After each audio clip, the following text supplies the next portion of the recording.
Well, stories is the way that we make sense of the world. From the day that we're born, we're constructing stories. So I argue that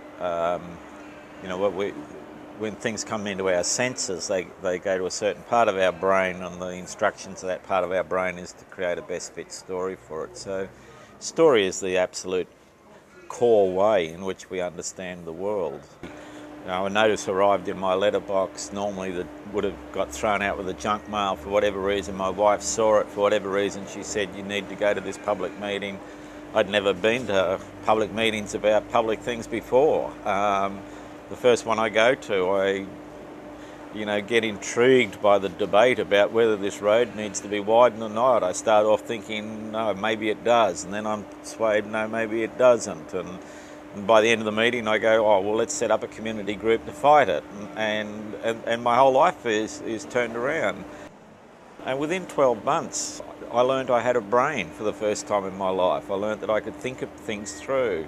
It was just like this huge, just walking through a doorway and finding a whole new universe on the other side of the doorway. I would have people telling me stories about this particular road that was to be widened, that they used to have barbecues with their neighbours, and then as the traffic built up, they didn't have barbecues with their neighbours, and then there were some roadworks, and the road was closed temporarily, and they started having barbecues with their neighbours again. And I went, wow, the quality of neighbourhood life is governed by the amount of traffic that's on this street.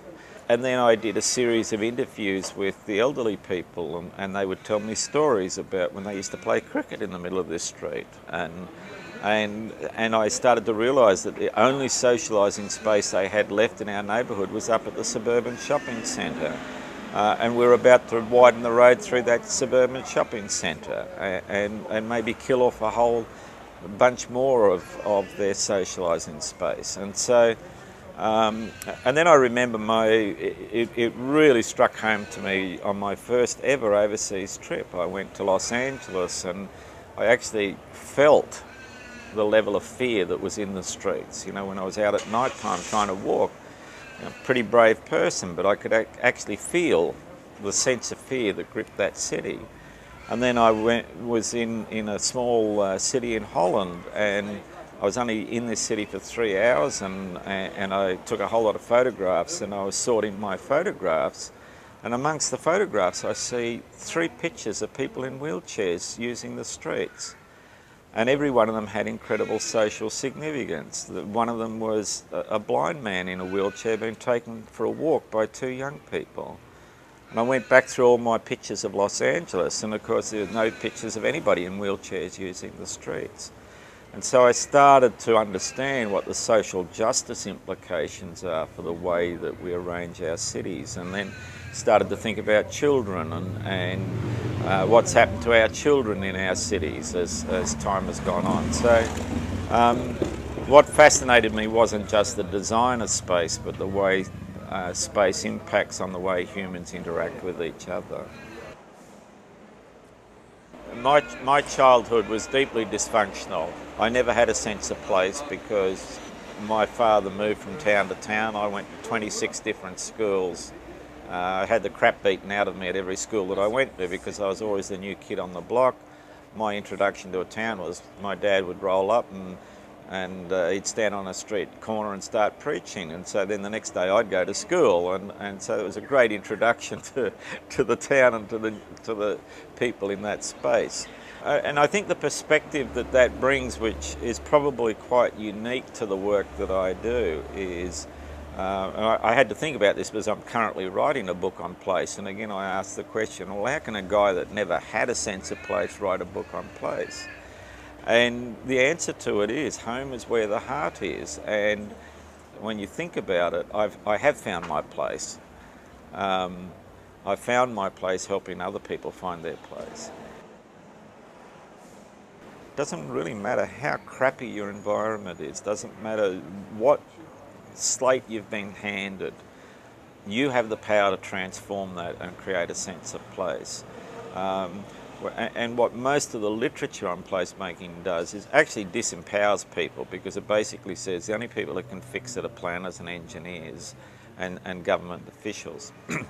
And the message inherent in my story is, it doesn't matter what you've been handed, you have the power to create that sense of place. I talk about us being a mobility-centric culture. We equate progress with movement, and there's a certain degree of truth in that. But whenever you're moving to a destination, you have one predetermined spot that you're heading towards. And what the absorption of place does, or what place does, is it transforms us from being obsessed about becoming something, about moving to a destination. And we're captured by the ever-present moment. We lose the focus on the destination.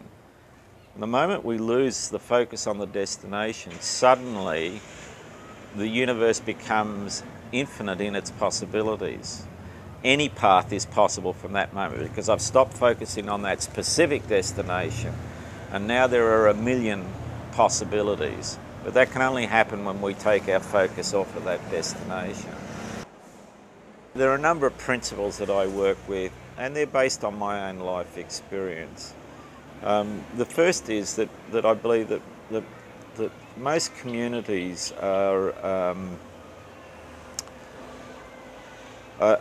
looking for the big event that is going to give them wings just around the corner. And I spent a great deal of my life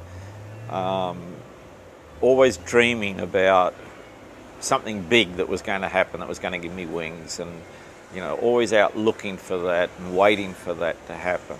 And one day I realised that it ain't going to happen, brother.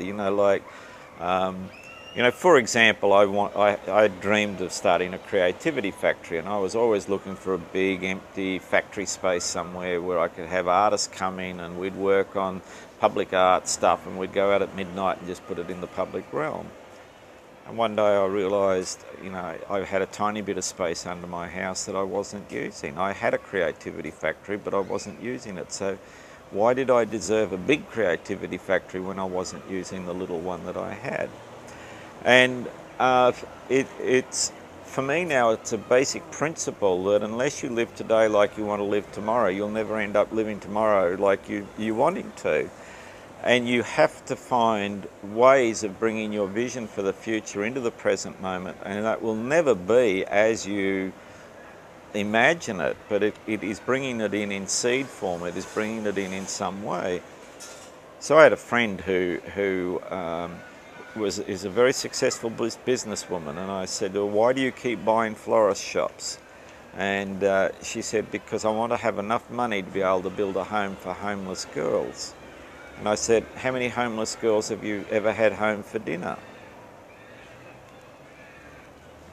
If you can't invite one home for dinner, and that's doing what you want to do tomorrow in seed form. There is always, I say this to cities, if you want to animate a public space, you don't produce a master plan. You go, how do we want that, what do we envisage that space as being in 10 years' time? How do we make it happen now? Even if it's just the smallest, what's the first step of making it like that? And instead, we often use planning as, to be perfectly blunt, master planning, the big steps, is often an excuse not to have to take action. It's a blockage to taking personal responsibility. I have a wonderful story from St. Paul where I did this exercise with a neighbourhood where I got them to list their assets on a piece of paper and then start to work on what they could do to animate their neighbourhood. And one lady said, and I got them to consider junk and stuff that was a nuisance to them, whatever. And one lady said, well, what I have the greatest problem with is the autumn leaves that fall off the tree. I end up with huge piles of autumn leaves and what to do with them. And so what she decided to do was to put a pile of autumn leaves on a footpath, put a sign beside it saying jump, and a rake. And I got this most beautiful story about even joggers kind of diving into the leaf pile and people driving from the other side of the city to come and jump in her leaf pile.